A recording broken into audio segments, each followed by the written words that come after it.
Hi, everyone. This is Coach DeMarco with another episode of Get Better Basketball Live. I'm here with Coach Steve Fitzgerald from Victory Christian Academy in Florida. Steve, how you doing today? I'm doing great, man. Thanks Well, I'm for having really me excited on. to have you on today because we know the triangle offense is a hot topic after the Last Dance documentary. And I've also had another guest on who took us through some of the basics of the triangle. And I'm excited to have you on because I know you've used this with multiple teams, and you really have built your philosophy on offense around the triangle. So can you tell us a little bit about your philosophy and maybe a little bit of an introduction to the triangle offense and how you started using it with your teams? Sure. My dad actually coached in Chicago at a small college called Trinity Christian College, and um, I actually was an assistant for him during the 92-93 season, which was, in that first Bulls three-peat, sort of got my interest picked about the Bulls. And then I took my first head coaching job in Florida and obviously continued to watch the Bulls and was really intrigued by, the triangle. Didn't really know anything about it other than it was just a beautiful offense to watch, and the ball movement and all that's just the rhythm and the timing, and it wasn't just isolation basketball. So I called my dad and I said, I'm really interested in learning more about the triangle. And my dad's a very outgoing individual, so he just picked up the phone and called the Bulls office and asked for Tex, and he answered, and they got into a conversation about us being interested in learning more about the triangle. And he invited us to the Bulls preseason practice that year. It was the first year of the second three-peat, so it was Rodman's first year, 95-96. And so they were just putting it in basically from scratch. And so we were just blown away by the attention to detail and the basic fundamentals that, here are the best several players in the NBA, and they're spending time on, pairs passing and doing just the basics and being corrected and then just going through the various drills to input the triangle. And so I left there, had videotaped probably 50 plus games that I could get my hands on, and studied those. And so the first year we ran it, it was just basically bare bones. I was learning it along with the team. So we just had the basics in, and still, even at that point, was just the spacing and everything was so good. And so as we went along, we just found out that, after that first year, they start to get a really good grasp of the offense. And now, it starts to become second nature, and now they're not thinking. And so each year you can really build on it. And so I ran it for about 21 straight years with all different types of teams, from just average high school teams, unathletic to championship to, contenders, all different types of teams. And they've all sort of found their niche within the offense and been successful in. Coach, you had a chance to talk to Tex Winter, and that must have been amazing. At that time, here's the greatest team in the world, the Chicago Bulls, and really the mastermind behind the triangle offense. So what was that like to have a chance to talk to him? Did you get to actually sit down and meet with him? Well, yeah, actually not during that period, but it was actually the fall of 98. After, the Bulls had broken up, my dad had Tex come and do a clinic at his college, and Tex used my dad's players, and just went through the whole triangle offense. We had a lot of time during that period to sit down and talk with him, and I just remember vividly just feeling like I knew nothing about basketball. Listening to him, I just made me feel, but yet he was just such a down-to-earth guy. It didn't matter if he was talking to me or Phil Jackson. He was just genuinely interested in people that wanted to learn. And he just made me feel like, I was, worth his time. And so through the years, I was actually kept in touch with him and would send him, videos of games, and he would, send feedback. And so it was a really cool kind of relationship. That's pretty amazing, to have that connection with a great basketball mind like Tex. And so there's a lot of coaches who have incorporated some aspects of the triangle offense. Obviously, there's so many great components to it and so many things you can do with it. But you run the triangle offense, to its core. Correct. And how is that really, how have you built your philosophy around that, around the offense, and, with the different teams you've coached, different levels, how have you built that, your philosophy around it? Obviously, it's ball and player movement with a purpose. So I saw a lot of offenses that had a lot of movement, but seemingly there wasn't always purpose to the movement. So triangle offers every movement has a purpose. And I also like the idea of being interchangeable. Nowadays, positionless basketball is pretty much the norm. Back then, that was a pretty unique concept. So having 5 guys that are very interchangeable, that can play all the different spots, was very appealing to me. I like to coach players, not positions. So teaching kids how to play, because especially in high school, you get a 6'5" kid, they may be your tallest player. A lot of coaches would stick them in the post and that was it.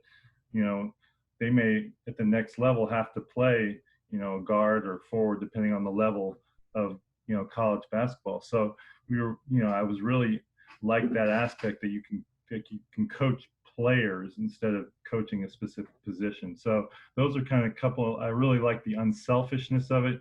I was just fascinated with the fact that, Michael Jordan had been known primarily as a scorer, individual player, couldn't get over the hump. And now, you incorporate the triangle offense. Now he becomes a playmaker, even though he continues to score. So I like that aspect of all 5 guys being able to be playmakers. So those are a couple of things that really appealed to me. So, Coach, obviously the Bulls are the most popular team, and the Lakers, running the triangle offense with Phil Jackson as well. But I heard you mention that you have used this with a lot of different types of teams, because I think a lot of people look at it and they see the Bulls and they're intrigued, but they say this might not work for my team. Mm-hmm. And what I'm hearing more and more is that this can really work with any type of team. It might even be better with some teams where you have maybe not one dominant scorer, but a couple of different players that can all play. So can you talk a little bit about that? Sure. Honestly, in high school now, I would say the best type of team to incorporate it with would be a team that needs to get over the hump, that's not the most talented or athletic team, that wants to be able to compete with teams that are more athletic.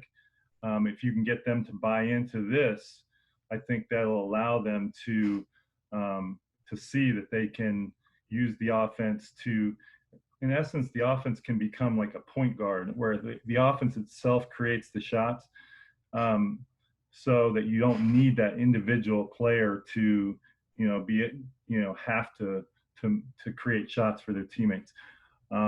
Though that's the easiest team, because with the more talented teams, you're going to run into issues where guys want to use their individual talent and they want to use it right now. And they want to be able to, put the ball on the floor, which is great. But if they don't have the patience to see the big picture of how that's going to help them, and within the triangle, you have to earn your freedom. So initially, you may look worse as a player and as a team, which is very frustrating. I think was part of the reason the Knicks failed in it, is that, they didn't, especially Carmelo, was uncomfortable looking worse than he wanted to look. So that's one of the roadblocks that you find. Now, the program that I was at for 15 years, we started it with a very average team, and that became part of our culture. So once the talent level increased, that was already, that was such a core part of our program at that point. People, they just picked it up and ran with it. So we ended up, peaking in 2013, losing in the state championship game to Grayson Allen, who played at Duke in the NBA. So we took that, once our talent level increased with the offense, allowed us to play at that highest level. Grayson Allen, huh? That Yeah. must have been a pretty good game. Was it a competitive game, Coach? Yeah, we jumped on him, and I still kick myself to this day, because I was going to go box and one once halftime ended, and they went on a quick run right at the end of the half and put themselves ahead. And so I didn't do it because I felt like they were going to hold the ball maybe. But he ended up going off in the second half. We lost by 6. He had 31. I mean, he he got one of those zones. It was rough. But I was proud of our program for getting to that point and giving ourselves a chance to win. Like we were talking about the other day, in playoff basketball, a lot of times the possessions become more meaningful and the game slows down. So to be able to grind in the half court, I think, is something that not all coaches or programs really have realized how valuable that can be. I think that's especially valuable when you get into those tournament games. Mm-hmm. You do have to be able to score in the half court, and that's still pretty good, holding a player like him to 31 points. I'm sure he probably went off for some even higher scoring games. Sure. So just thinking about today's game, and I know we're going to get into some film clips in a couple minutes, but some coaches see the Bulls run it in the 90s. They see the Lakers run it shortly after that. I know you mentioned the Knicks as well. How do you think the triangle offense translates into today's game, where there's more positionless basketball, 5-out type of offenses?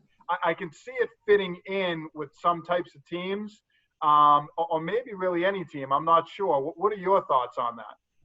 I mean, I think the offense itself is still very viable, and it's sound, and it will be successful.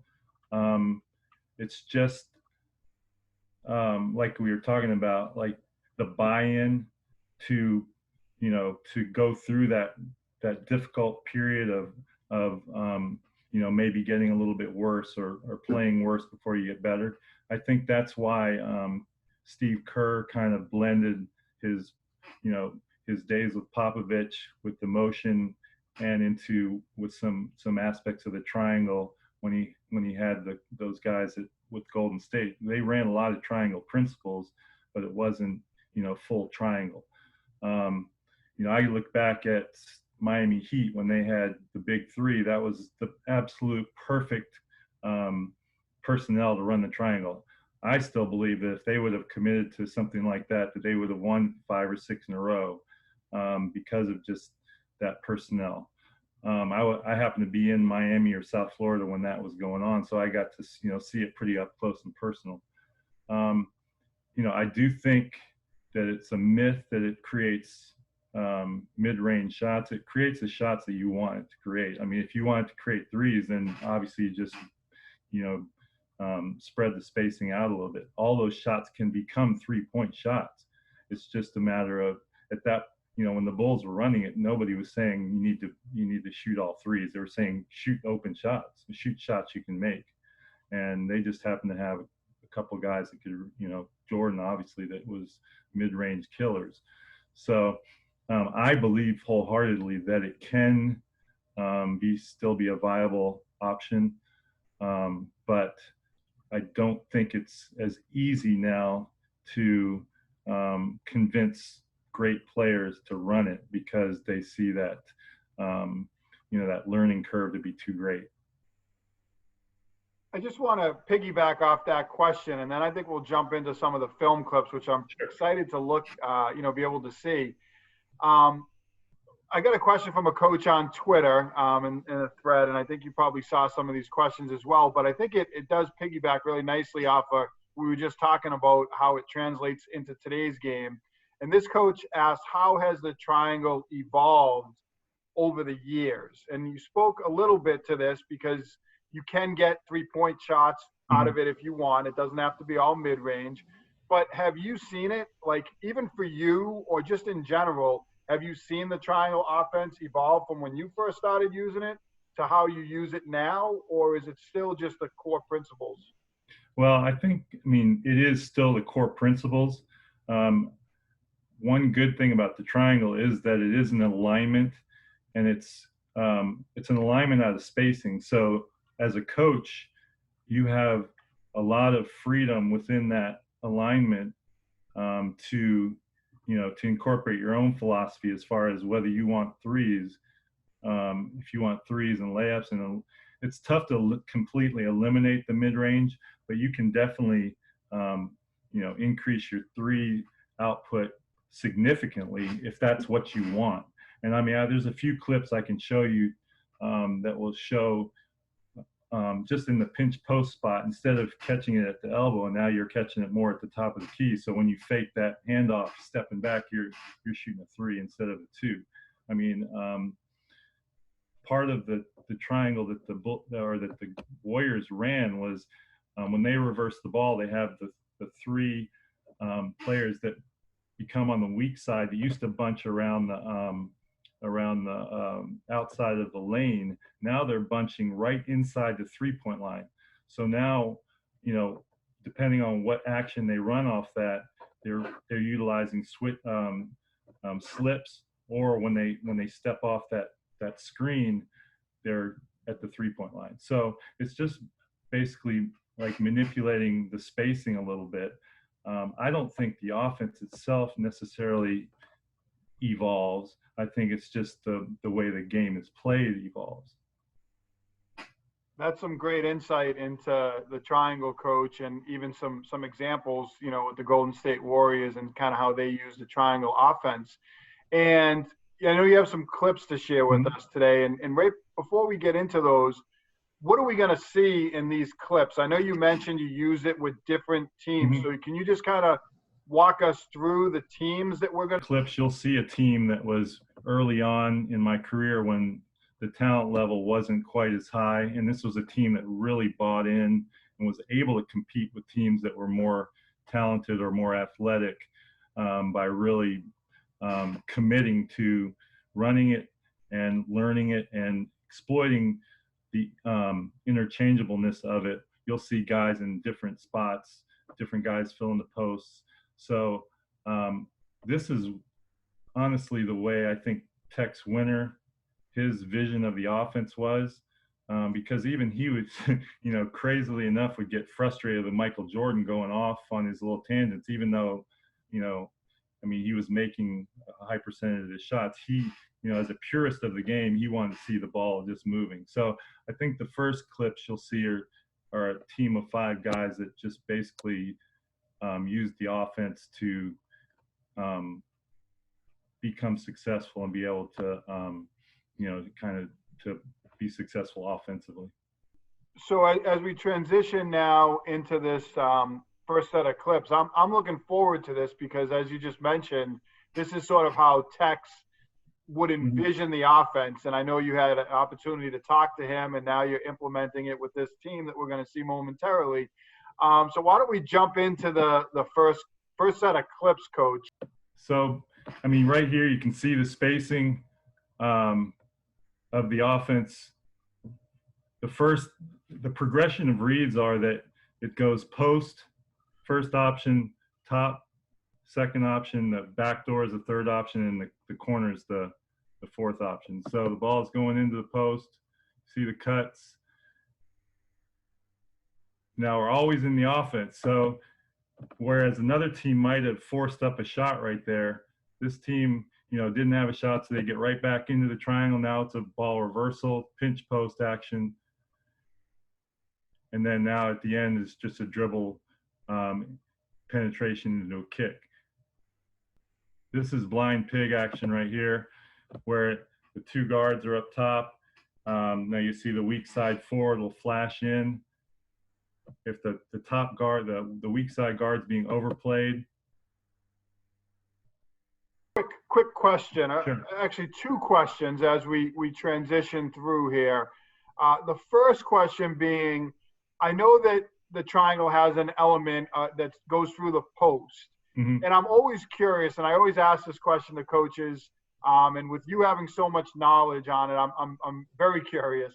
And that is, do you need to have that dominant type of post or true post player to run the triangle? Or what's sort of your perspective? Have you had a range of players that have been in that spot? Yes, a wide range. This particular team, there was nobody that was a dominant post player. So you're using the post position to be a passer.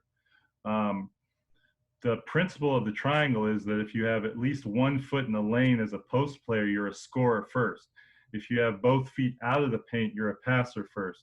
So this one we used mainly as our post player as a passer, a playmaker. Now, the next couple clips or sets of clips you'll see, I went with 8 years with a dominant post player. So it would be more like the Lakers where everything was manipulated to get the ball into the post and score from that spot.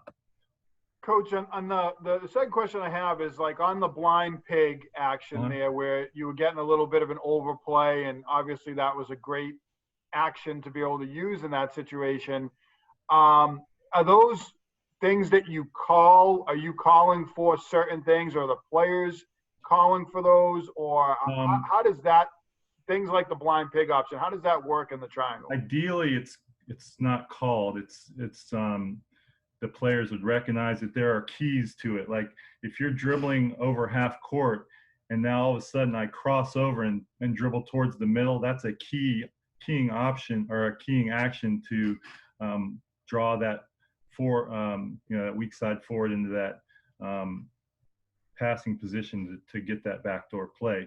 Now, early on, you may want to call it because they don't have enough comfort level in the offense to recognize it itself. So, after a year, you'll see that guys now all of a sudden can, those will be automatics that you don't have to call anymore. Yeah, and I can definitely relate to that, as I did not run the triangle. I was a dribble drive, more or less, coach. I ran a couple of different offenses, but really dribble drive is probably my area of expertise. And we got to a point with backdoor cuts and some of the different reads in that offense as we advanced it and really became more of a hybrid dribble drive team, that players really knew what read and what to do. And, it became pretty seamless. And it sounds like you guys did that with the triangle offense. So I'm going to let you jump back into your clips and take us through. And I do have a couple of questions from coaches on Twitter that I'll chime in with as well. Yeah. Well, one of them was about the pressure release, and the blind pig's obviously one of those. Now, one of the staples is with the triangle is just running the offense from out of bounds.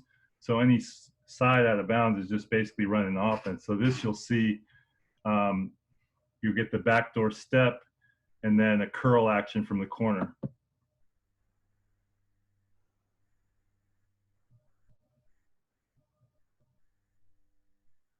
This is one of the more advanced series called the solo cut. So anytime we make the guard forward pass, instead of cutting to the corner, that lead guard cuts away, which gives basically a two-man game on the wing and the post. So what we wanted here was we had a bigger point guard. We're trying to hit the high post and then run our guard into the post to get a post up.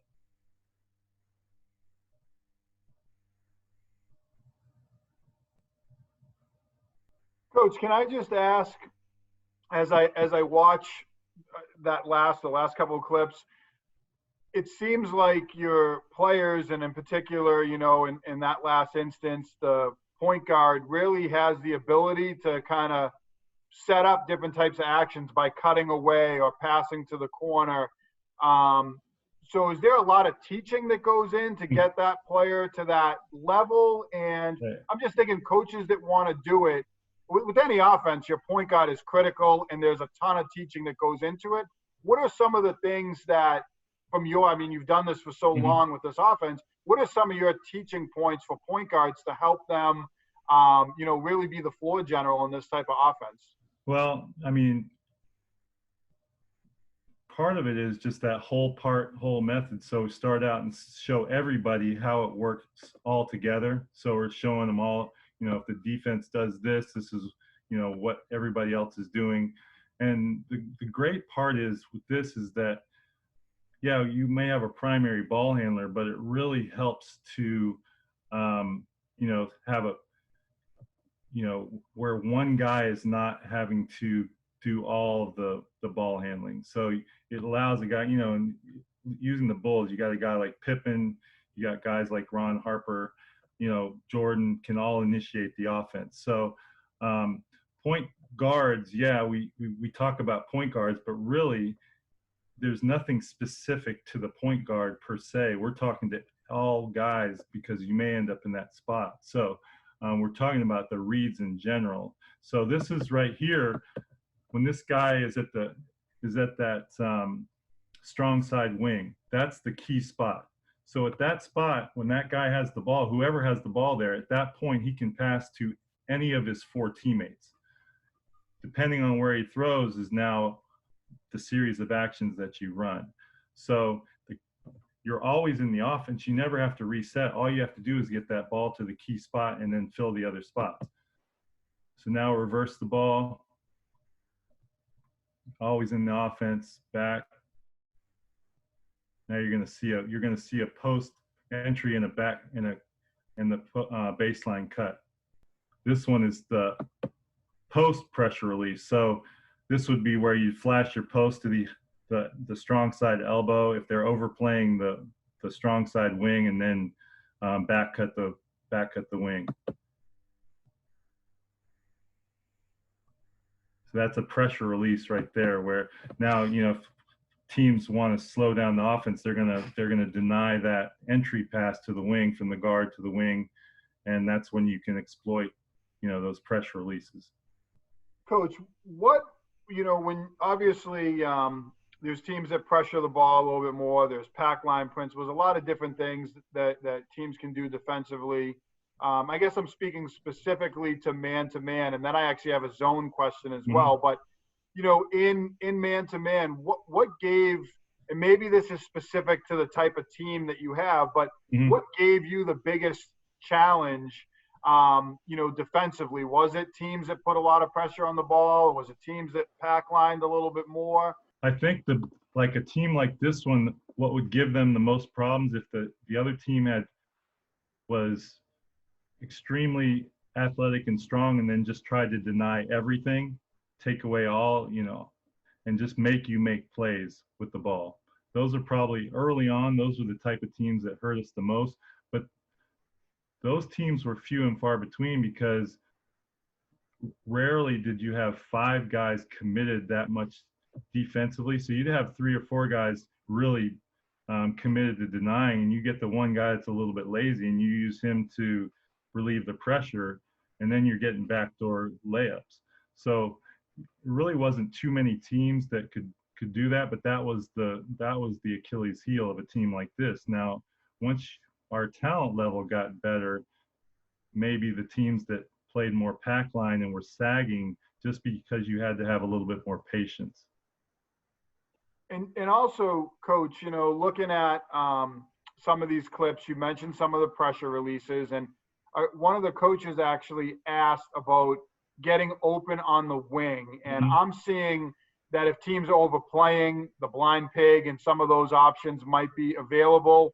But if you were to get a team that is really doing a nice job denying the ball, are there any other options, or are there any go-tos? There's a couple things you can do. I mean, honestly, the first year we did it, we ran into a team in the preseason and we literally couldn't get the ball over half court. And then when we did, we couldn't make the entries. And so we were going to play them in the regular season. And so we obviously spent a lot of time on that. And at that point, the thing that we did that really worked to get open on the wing was we would start our wing on the post and back cut the post, or back pick the post and step out. And so you know, they were very conscious of giving up a backdoor layup, so it allowed us to get an easy entry pass. That's just one way. Now, I mean, obviously there's ways of getting open, you know, the L cut, taking your man up and out. There's a lot of different things that you work on footwork wise, you know, throwing, you know, stepping with your outside foot and your outside hand. And Tex is a fanatic on footwork. So he's got a whole section in his book about, you know, he's got the footprints and everything, you know, with how to execute different turns and pivots. All that is huge in the success of the triangle. So again, it's just tedious work. You know, a lot of coaches and teams are not either interested or willing to put that much time into the, you know, the really small details of your offense. No, and I can appreciate the importance of footwork. And I love the example you gave with the back pick. Teams having to worry about that back door and getting that person just to pop out. And especially if it's a player who might not be as strong to lean down their defender, you're being creative. So that's a great example for coaches, and especially coach who asked on Twitter about that specific scenario. So what was it about this team? And maybe you can take us through a couple more clips before we transition to the next team. What is it about this team that made them so good at running the triangle offense? I think it was just, you know, it's like being a pressing team. I talk, you know, why was Shaka Smart a better pressing team at VCU than he is at Texas? Because those guys believed that their basketball life depended on them being able to press. You know what I'm saying? Like VCU was not a Power 5 team, but they consistently made it deep in the tournament because those guys believed in their system, and they knew that if they wanted to beat a Duke or they wanted to beat, you know, Michigan State or somebody like that, that they had to do what they do at a high level. And so there's that urgency. The same thing here. These guys knew if they wanted to beat a quality team, they had to execute this at a high level. The better your talent level, the more they feel like we don't need anything other than our ability. And so that's you really have to convince a team like that to buy in, because those kids feel like they're talented enough just to basically, you know, have a few sets here and there and be able to be successful. So I think, you know, it's easier to convince a team like this to buy in, and, you know, and then they see the results and then they buy in further. I appreciate that. And I actually, our pressure defense was really modeled after what VCU did. And I can really attest to the buy-in factor. And when you get the team to buy in, how successful they can be. Why don't you take us through a couple more clips with this team, and then we'll transition. This is a really good clip because this was a big possession down the stretch of a team that we're on the road, a team that was more talented than us. And so you see several switches, reversals, and we couldn't get any easy buckets. And all of a sudden, just keep running. All of a sudden, guy breaks free and gets an open shot. So, like I said, this video itself is about almost 30 minutes long. I'm going to put that on YouTube here in the next day or so somebody can go back. I mean, there's tons of pretty much everything that you can, you know, want to see a team run triangle will be involved in this video.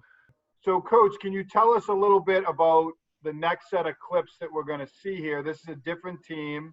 Why don't you tell us a little bit about them, and then I'm excited to see these clips as well. Yeah. So we had transitioned a little bit. You asked how, you know, the triangles have evolved. Well, the triangle itself hasn't necessarily evolved, but we incorporated the Carolina break to try to speed up the pace of the triangle. So now you're eliminating that guard to forward pass and the corner cut, which sort of takes up a lot of time. So now in the Carolina break, you're pushing it down the sideline all the way to the corner, exploiting this, especially since we had dominant big men trying to get the ball inside. And now when it's reversed back out to the wing, you're automatically in the triangle. There's no need for any secondary break. It just flows right in. This particular team was actually the first year I was at this particular school. I actually had 3 of my own sons on the team. So we had all 5 guys were college athletes. The point guard was only a freshman at the time. 2 of them played or ended up playing college football, and then 3 of the players were more low-level college basketball players. So there was some talent, but it wasn't elite talent. The only elite player we had was my adopted son that is about 6'7", 240 post player. Ended up now he's at University of Kentucky football as a D lineman. But you'll see how they kind of sped the pace up a little bit. Now we're running the Carolina break, getting it. So now you see the triangle being set up, but obviously if we get the break down there quick enough, we're looking to exploit that first. Now that gets the defense in transition. So everything is a push to see if we can get an early. Again, the best place to get the ball inside from on the break is from the corner in. Interesting watching these clips after seeing that first team, because that first team was so methodical, and there's the blind pig action again. That first team was so methodical, and now I'm seeing this team get out and run, and they're still methodical, but their precision is just they're quick, and they cut you like a knife. I mean, they go right through you. So it's interesting. Was that tough for you to make this adjustment? And now this team's out and running, and I'm not saying the last team didn't have transition offense, but you guys are flying up the floor and scoring pretty quickly. It was a little bit because I was kind of brainwashed into feeling like if you push the ball, now all of a sudden you're going to get crazy shots. But I had this is another good coaching point, I think. I had the opportunity to get an assistant that had been a D1 coach, had more experience than me, and obviously had some expertise that I didn't. And so allowing him to become part of the staff, and then really taking his input. His input was this Carolina break. And I could have, if I would have been stubborn, I would have, taken myself out of a great opportunity to make the program better. This was one of the best things we've ever done. So now you add the Carolina break, which just gives you the opportunity to get an easy bucket early. And if it's not there, if you got a guy like this kid, you got to take a chance to get him the ball early. So we're just getting the ball down the court quicker. And if we have open shots, we're going to take it. But if if it comes to the point where the defense recovers, now we just flow seamlessly into the triangle. Now it's the corner series right there. So you got screen and roll. They're worried about the big man give you open shots. So that could have easily been a 3 if he would have just taken it out to the 3. Coach, how would Tex feel about you guys having this transition component, like playing faster? Was he okay with this type of thing, or was he more? His first statement in his book and in his any clinic, if you watch, will be basketball is a full court game. So he was very interested in transition. His may have just been a little bit different, but this just flows so seamlessly. So now you can just, isolate on the post right there. As we look at these clips here, Coach, what is it? I see the transition component. What is it that made this team so special? We saw the first team with the triangle. You talked about, their commitment to it, and obviously this team's committed as well. But what was unique about this team and your experience in them running the triangle offense? Well, I think, we obviously had we had most of the time the best player on the court. As far as if you're talking about high school basketball, we had a matchup that 99% of the teams couldn't guard one-on-one. So that just gives you an advantage right there. So we use that advantage, in the triangle. So now you never have people really denying on the perimeter because they're so concerned about, throwing the ball on the side. So we're able to move the ball, very well. And we had 4 guys on the perimeter that were committed. 2 of them had run it previously, and then the other kid was a coach's son, and then the point guard, the freshman kid, was just a high IQ player. So it was just a lot of fun to coach this team. This was their first year. This is why I love this clip, because here's part of transition offense that most people don't understand, is that you have to have people committed to their role, and the role of getting the ball out of bounds is so underrated. This clip, we have 2 guys fighting to get the ball out of bounds off a made basket. And then this is what's so great about this offense. Bang, you just got scored on, and bang, you're right back scoring on somebody again. So, Coach, what came first for you with this team? Was it the Carolina break, the triangle offense, or was it kind of you were putting them together? Because I know that you guys, they're great in transition here, and they're running like they're doing everything so well. Did you combine it when you taught it, or did you teach one before the other? We did a lot of stuff off free throws, make or miss free throws. So we'd start in a free throw situation. We'd be on the defensive, free throw situation and getting the ball out and getting it down the court, and then we'd stop and we'd start the ball right at that key spot and go through the options. And so a lot of it was done. I mean, obviously you have to do some, on air type stuff at the beginning, but a great deal of it was done with defense, and then just controlled scrimmages. So you're stopping and saying, what read do you see here? Why would you make this pass when the defense is doing this? So this is getting the ball inside, and then both guys are going to cut through, leaving the post player with a one-on-one opportunity.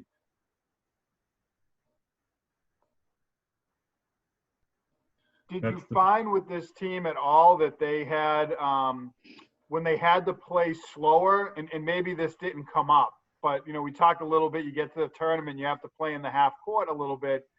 Did this team have challenges early in the season, maybe? Like they just go, and I am seeing them execute really well in the half court also. Yeah. But did you have any challenges with that? This team, the only challenges they had were against really, really physical guards, because our guards were young. And so we started a freshman and a sophomore guard. So they would run into some problems against really physical athletic teams. But as far as, they were equally as good in running the transition part of it and executing the triangle. So we'd have teams. This was a pretty talented team here. So we didn't get as many fast break opportunities. You're always in the offense, always in the spacing. So that's where we had our advantage, was in the post. Coach, could you walk us through that last clip? Okay. So, Coach, as I look at this clip, it looks like you guys are going to run the blind pig option, because they're playing pretty tough defense out at half court. And your point guard makes a decision here, and you guys end up getting a basket, but they make a kind of a split-second decision, and they attack the basket. I'm just wondering if you can kind of walk us through what happens in this play, and maybe through the lens of the point guard or just the players. Well, the first problem becomes on this 4-man right here. He does not do a good enough job getting open, because that is the play right here. That should have been a blind pig. If you see, he just tries to beat him on a sprint. And you've got to take your man down and get into his body and then flash quick. So the point guard did a great job of not forcing that pass. So at that point, he makes the decision just to clear through, and then we get it back into the triangle set. And then, see, they're not in great help position to make help on the post. So we're going to make a quick move and get to the basket. So, Coach, as we go back, just thinking at the end of this clip, if we could just pause it as the ball, right there, that would be awesome. So I'm just looking at the spacing here, and I see diagrams of the triangle, and you talked a little bit about this, and I see that weak side player, maybe inside the 3-point line or spaced in a little bit, and I'm seeing you guys spaced a little wider in this situation. So could you just talk about the spacing of this team? And I think, well, with this, I mean, ideally that person would be in, closer to the lane line, but I think he anticipated that ball going into the post, so he was trying to space out in case his man came down. We talked a lot about that when we get to the post, spacing it out a little bit more. So I mean, honestly, the post player could have kicked it to the 3-point shot, but he saw that seam and went after it. Just amazing, the IQ of the players, your point guard making that decision, the guard spacing out deeper, knowing it's going in the post, and just really well coached and just impressive seeing the decisions that they're making here. I just think these guys, once they get a feel for it, I think if you go back and read some of Phil Jackson's books, they go back and ask the players, like some of the players that had played in the triangle that went on to play in some other offenses, and they were just, never quite as satisfied because it's a cerebral offense. You get a kick, you get satisfaction out of outthinking your opponent. And so I think the guys, once they see some success, they really buy in even more. I'm loving watching you on the sideline too, Coach. You're just very calm. The kids are doing their thing, and now my Phil Jackson, that's why I really identified with Phil. It's amazing seeing these clips, Coach, because you're playing inside a lot, and you obviously have a post who's really talented. Really a whole team that's talented, but you're going inside a lot more. And the first team, was really, not utilizing that option as much with the dominant post. So I'm seeing different types of teams that are successful with this offense, which is, if I'm a coach, I mean, you build this into your philosophy. As your players change over the years, you can still utilize. Right. You just emphasize different things. Here's the clip I was talking about. Right off the jump, blind pig into a high low.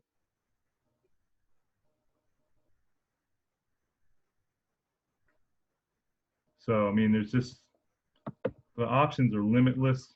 I mean, you're basically limited by your own teaching and by your player's execution. That's the only thing that limits you. There's, Coach, before we transition into the next set of clips, I have a defensive question. That's interesting, right? Because we're talking about the triangle offense. But my defensive question is, did you have to, so we were a havoc type style pressure defense, and we ran a dribble drive up tempo offense. Did you have to run a certain type of defense with this? I know with the transition team, were you guys more pressure defense? And then also that first team we saw, what did you guys do defensively with that team? I'm just curious how the offense and the defense aligned with one another. Well, that first team, we were pretty much half court and half court. So we were half court triangle, we were half court man. And again, that team defied that logic that you need athleticism to be a good man-to-man team. They bought into the man-to-man principles. We weren't a true pack line team. I mean, I think there's a guy here his name was Gordon Gibbons. He was my defensive mentor. He coached at Florida Southern and then at Clayton State in Georgia, but he was taught principles where it was ball pressure, but yet gap help. So we did a lot of that. And then as we, ironically, as we went into the press or into the transition offense, we ended up pressuring some sort every possession as well. I'm always curious about your kind of the defensive end too and how that works. So we're going to transition now into the third team that you use this with, the triangle offense with. Can you tell us a little bit about this team as we transition into the next set of, before we transition into the next set of clips? It was probably the most talented team I've ever coached. It was I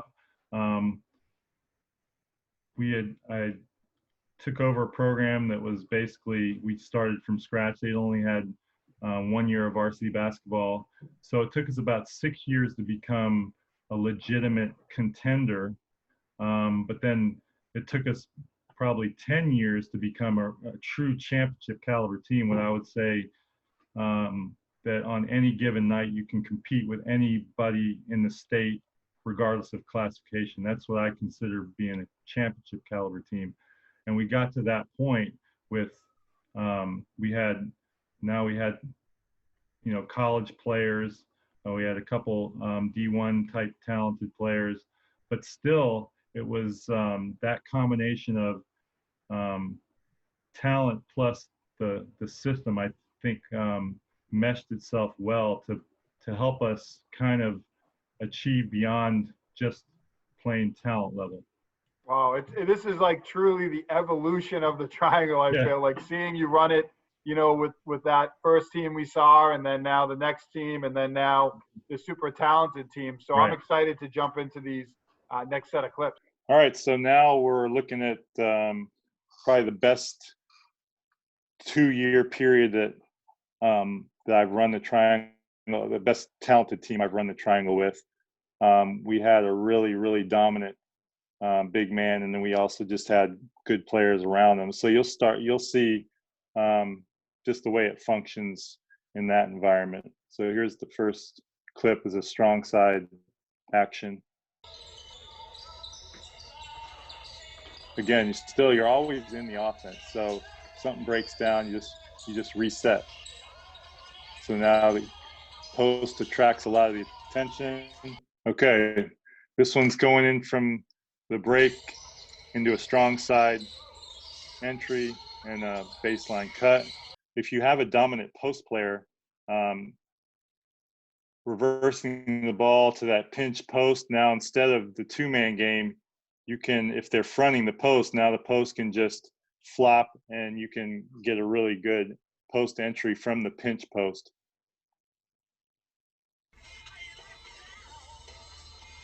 You'll see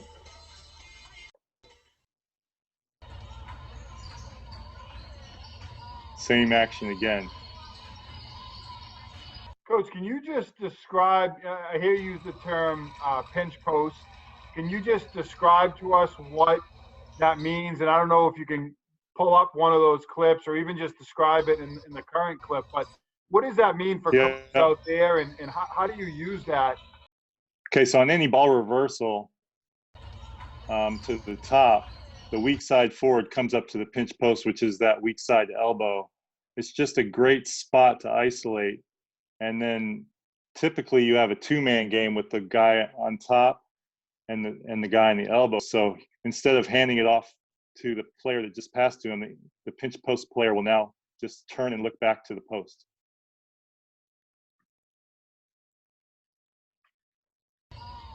That's great because you get a little high-low action in there too. Right. So that's a really nice option there. This is now another just straight post entry and baseline cut. So anytime the ball enters the post, that corner man looks at him for a split second, and you're going to be open on that cut.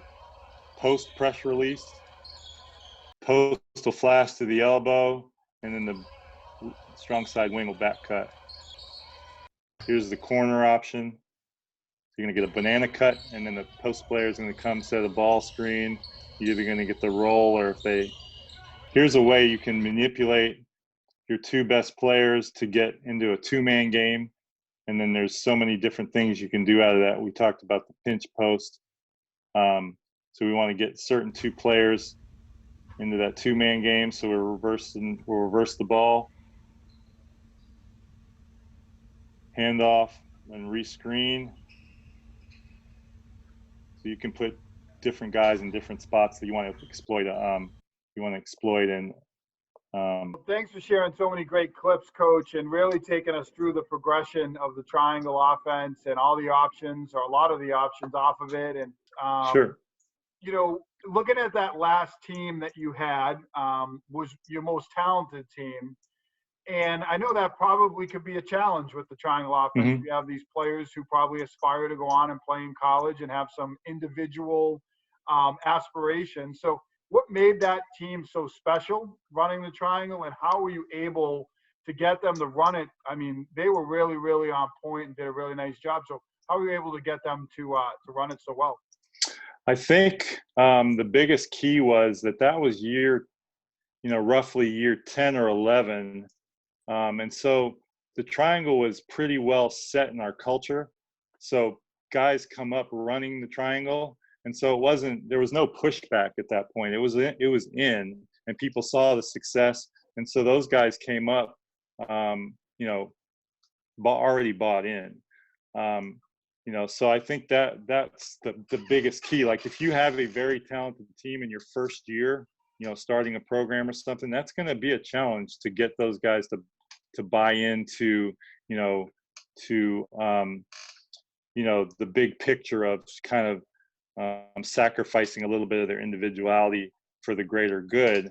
But the crazy thing is that the triangle really has the most freedom of any offense, but you have to earn your freedom. It doesn't just come because you have to learn what all the other four guys are going to do before you can really get the benefit of your freedom. That's why Jordan was so intrigued by it, because now when the double team came, he knew exactly where his teammates were going to be, and they made him pay. So now the next time down, they're thinking, I can't double team as quickly. So that gave him, the freedom from that standpoint. And then the other standpoint, the freedom to be at different positions, any time down the court and being able to score from those spots. So to answer the question, that team was just already, the triangle was already part of our culture. So that team was came in being bought in, and then they just, already saw the benefit of it. It allows you, really, the triangle is to give a niche to those players that are not star players. So you're talking about the guys that, your Paxsons, Kerrs. It gives them a real role on the team to be able to use their strengths, as a part of being successful. How long does it take, to really